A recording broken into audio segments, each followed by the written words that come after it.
Mueller finally spoke on May 29, 2019, and defends the Department of Justice's Office of Legal Counsel's rule on not indicting a sitting president, although it's nowhere in the Constitution or in federal law. It's an OLC policy that someone just made up. It exists to depoliticize the DOJ so it can't be abused to attack a sitting president for merely and purely political reasons. As Mueller points out in his statements and what was written in his report, the Constitution provides Congress with the means of impeachment to remove a sitting president due to his criminal actions. But he failed to mention that Congress also has the power to indict based upon evidence of a crime and demand that the DOJ then prosecute. In other words, the DOJ has a right to honestly investigate a sitting president and then hand over its truthful findings to the House of Representatives for further instructions, whereupon the House decides to do nothing, to order the DOJ to indict and prosecute and or commence impeachment proceedings on its own, depending on the DOJ's findings. Mueller's report did not exonerate Trump from so-called collusion with the Russians. Or, if it did so despite its own findings, for his report clearly exposes that Trump and or his associates were in contact with Russian operatives and encouraged or accepted their assistance on numerous occasions. If Mueller did exonerate Trump in contradiction to these findings, then Mueller himself committed a crime to protect Trump. Mueller did use the OLC policy, already stated, as his excuse not to indict Trump for obstruction of the investigation and left it to Congress to determine the appropriate actions to be taken. Attorney General Barr himself committed crimes when he misrepresented the report several times and interfered with this constitutional process and the House's constitutional obligations. It seems to me the only reason Mueller didn't come right out and recommend indictments or impeachment is because he feared Trump's, Barr's, and the GOP's vicious retribution. He is, after all, a Republican in good standing, and I can only assume he wishes to keep it that way. If Trump wasn't guilty of collusion, then why did he obstruct? It's obvious to anyone who isn't a Trump cultist that Trump is guilty as hell of both collusion and obstruction, as Mueller's report clearly demonstrates, regardless of his recommendations. And investigators' recommendations are just that, recommendations. And the final decisions legally rest upon the House, who possess the authority to act based upon the details uncovered in the investigation, not the interpretation of those details by the investigator. So I ask again, if Trump didn't collude, then why'd he obstruct? You don't defend your innocence by obstructing an investigation. That makes no sense. You defend your innocence by aiding the investigators and encouraging the investigation. If Trump were innocent, he would have helped the investigation and it would have been over in 3 months.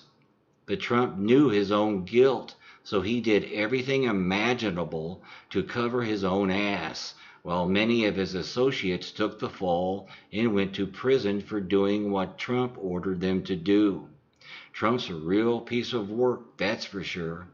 This is how capitalist elitist systems often work. Nixon, Reagan, the military, and the mob are all fine examples. It's the underlings, those who carry out the orders, who are thrown under the buses of justice, not those issuing the orders. Let that be a lesson to all the kiddies out there. Never put yourself in a situation where you find yourself obligated, for whatever reason, to follow the orders of rich, corrupt people. They'll betray you every time. So here we are, 2 years of an an investigation that determined criminal activity by a man pretending to be president and his associates, and the opposition party acting as though they don't know what to do. And we have Trump's party acting as though they're so afraid of him, they're following his lead in lying flat out that Mueller's report exonerated him and will just shut down any attempts to discuss or act on his crimes. The GOP has obviously just decided, for some inexplicable reason, to bow down to this criminal and allow him to make unilateral decisions that not only violate the separation of powers demanded by the Constitution, but also are immensely harming our country. This makes no sense either. The GOP's loyalty, devotion, and absolute obedience to Trump isn't logical or warranted, which begs the question, where does the GOP's fear of Trump come from? Why do they allow such a lowlife like Trump to act like a king or dictator? The only answer I can come up with is that someone provided Trump with dirt on them and he's blackmailing them into submission. Nothing else makes any sense. Why would anyone follow this idiot Trump? I'll guarantee you Trump's popular numbers are nowhere near what we're being told. I'll bet they're less than half of what we're being told. But trolls, paid operatives, and tilted polls are utilized to make Trump appear much more popular than he is. It's not much different than when Trump passed himself off as John Barron, his own public relations man, and when Trump hired actors to pose as his support when he announced his run for the presidency. Trump got away with it then. He's gotten away with all his scams and frauds thanks to crooked lawyers and rich friends.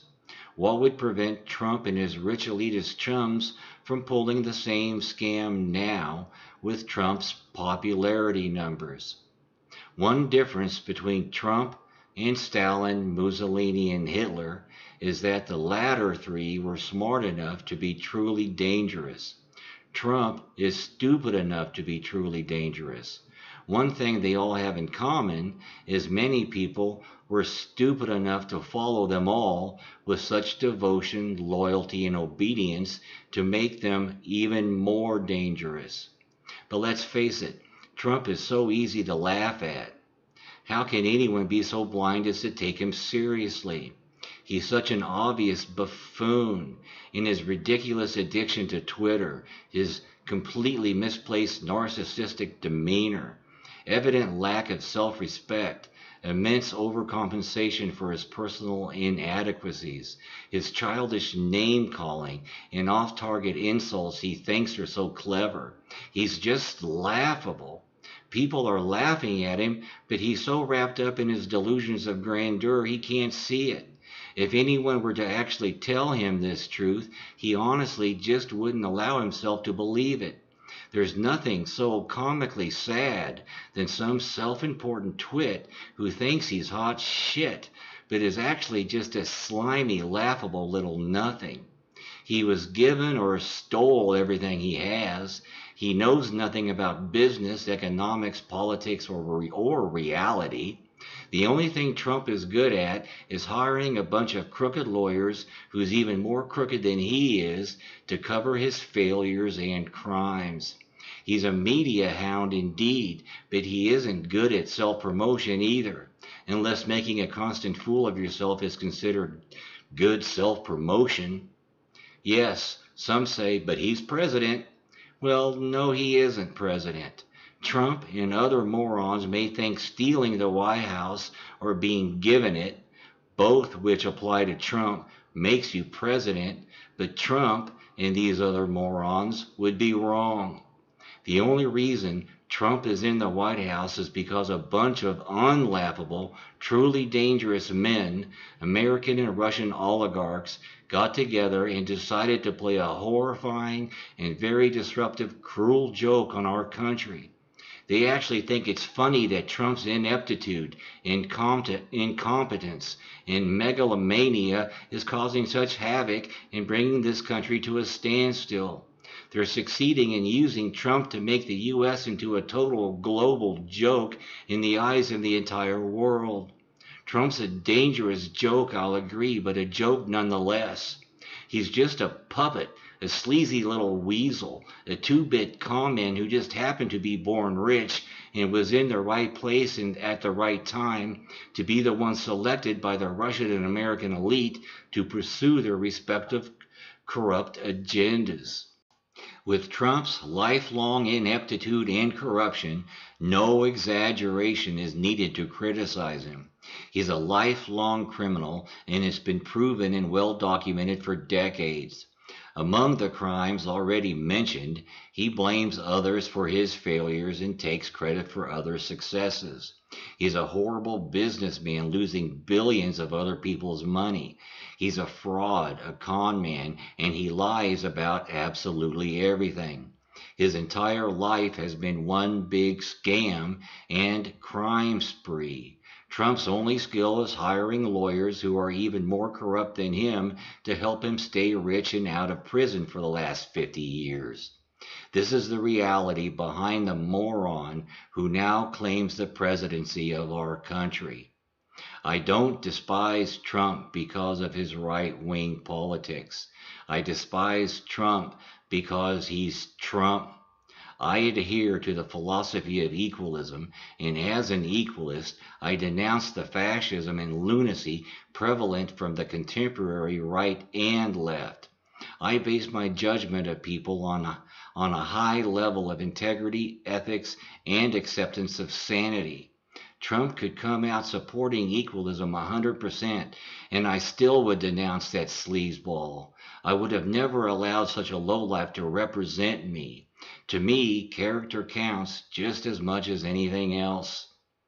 It's Trump's elitism and pro-corporatism that attract the GOP to him. But nonetheless, it's still unfathomable, so incomprehensible, that the GOP has allowed their party to be taken over by this crazy Trump cult, and that these Trump cult members are groveling at this idiot's feet. My God, open your eyes. You're bowing down to goddamn Donald Trump, for God's sake. Have any of you any self-respect? This is the moron who lost $1 billion in 10 years. The moron who used to call himself the Donald. The moron who talks about himself in the third person. The moron who appeared as a wrestler on All-Star Wrestling, a reality show buffoon.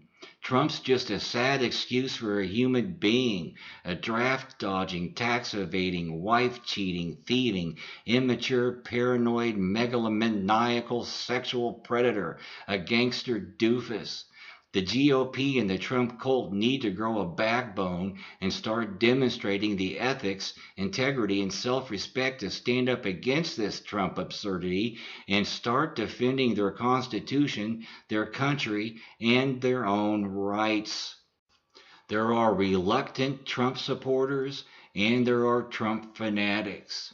I'm sorry to inform you, but you Trump fanatics belong to a cult. I'm here to assist in your deprogramming. Trump, your cult leader, isn't pure and infallible. In fact, the exact opposite is true. He's a cheat, liar, a fraud, a puppet, and is one of the biggest criminals in U.S. history. This is well documented throughout the decades and his so-called presidency. He was never legally elected president, and he was caught committing crimes to attain the White House. Admiring him for his past crimes is unconscionable. Denying his guilt in the overwhelming facts of his most recent crimes doesn't make him any less guilty. So it's time for you to wake up and accept reality and rejoin the human race. We miss you. This concludes this equalism series on Trump. Now it's way past time to conclude this Trump nightmare that's caused so much harm to our country and inspired so much hate and fascism around the world. When it comes to Trump, it's simply time to resist, refuse, revolt,